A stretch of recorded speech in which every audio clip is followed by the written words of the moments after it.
The term film noir, as defined by the French in 1946 as black film, were derived by how films in this genre utilize darkness along the frame and in the inner darkness of its characters. But noir's inspirations stemming from race, especially in the 1940s, have been largely ignored to focus many of those films around white people. Black people were always shafted in the background, while white people are always in the focus. The films that are supposed to be about racial struggles were always told from the white perspective.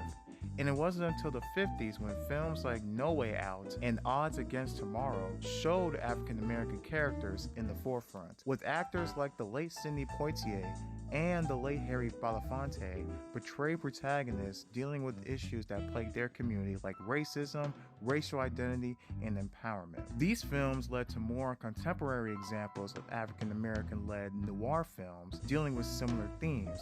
Films like 1995's Devil in the Blue Dress and 1992's Deep Cover touched upon several racial topics with having African American characters in the forefront. For Devil in the Blue Dress, protagonist is Ezekiel Easy Rollins, played by Denzel Washington. For Deep Cover, the protagonist is Russell Stevens Jr., played by Lawrence Fishburne. In Devil in the Blue Dress, Easy is a black World War II veteran turned private eye that is living in Los Angeles during the late 40s and is in the middle of getting his house foreclosed. Before the film starts, it's revealed that he got fired from his job at an aircraft assembly plant and is desperate for money until he decides to take a job from a shifty-looking white guy named DeWitt Albright. On finding a white woman by the name of Daphne Monet, DeWitt offers a hefty amount of money for bringing him info about this woman that he states she likes jazz and pig's feet and dark meat. Know what I mean? As the film goes along, we get to see this mystery uncover from the perspective of a black person during the prominent times of racism in the 1940s. Easy Rollins is consistently antagonized by the police and DeWitt Albright in the film. There's a scene in the film where DeWitt basically is broken into Rollins' house with his buddies and holds power over Easy in his own household because of his race. He orders him to give him details about Daphne's whereabouts through force. DeWitt even orders him to get him the whiskey out of the cabinet, basically treating him like a slave.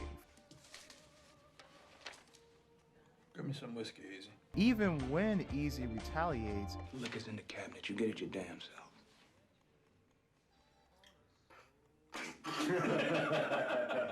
DeWitt and his goons just laugh at his face. Easy also interacts with two competing politicians, Matthew Tyrrell and Todd Carter. Tyrrell is portrayed as a controversial figure for the black community due to his lack of contribution for the community. He's intimidating towards Easy. He's also involved in some type of corruption with DeWitt about finding where Daphne is due to a really grueling secret involving uncomfortable images of him and naked children that could damage his reputation. With Carter, he's the brother of Daphne, and he assures to Easy that he would be elected as mayor. Even the film portrays how the economy were also affected by the discrimination and mistreatment of people like Easy. There's a scene where one of Easy's neighbors was planning on moving back to her hometown because of the challenging conditions of where she was living at in Los Angeles. Finally, Daphne, the femme fatale, is a mystery throughout the film. Everyone is after this woman, including Easy, but towards the end of the film,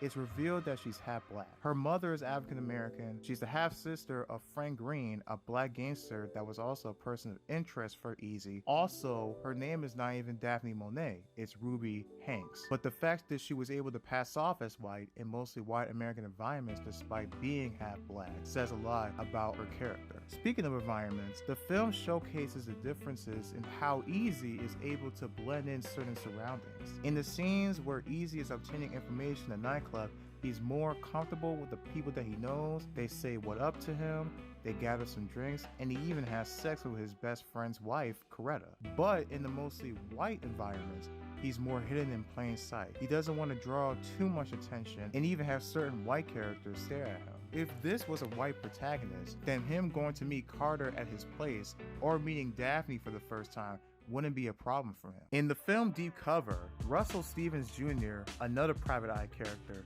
was born in a rugged, drug-filled neighborhood that in 1972, he witnessed the killing of his father while he was robbing a liquor store. Many years later, he's a police officer that is being recruited by DEA agent Carver to infiltrate a LA drug empire headed by Anton Gallegos, while undercover as a drug dealer under the alias John Hall. Interestingly, the first line of the film is said by Agent Carver when asked several black cops, including Russell, "Tell me, do you know the difference between a black man and a nigger?" which prompted different responses from the first two cops, but for Russell, he answers with, "The nigger's the one that would even answer that question."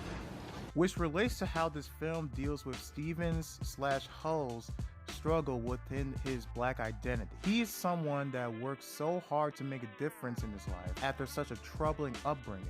Now he's being forced to act out the very thing that he's been trying to avoid all his life, a criminal. Throughout the film, Stevens wrestles with the fact that he is being profiled as a criminal solely due to his race and background. Even the offensive way that Carver interviews the black officers emphasizes racial profiling. Also, Steven internalizes this negative stereotype as he throws himself back into the environment after he initially gave the drugs to Carver, but then Carver persuades him to sell the drugs. He even says in the film that, "I'm a cop pretending to be a drug dealer. I ain't nothing but a drug dealer pretending to be a cop."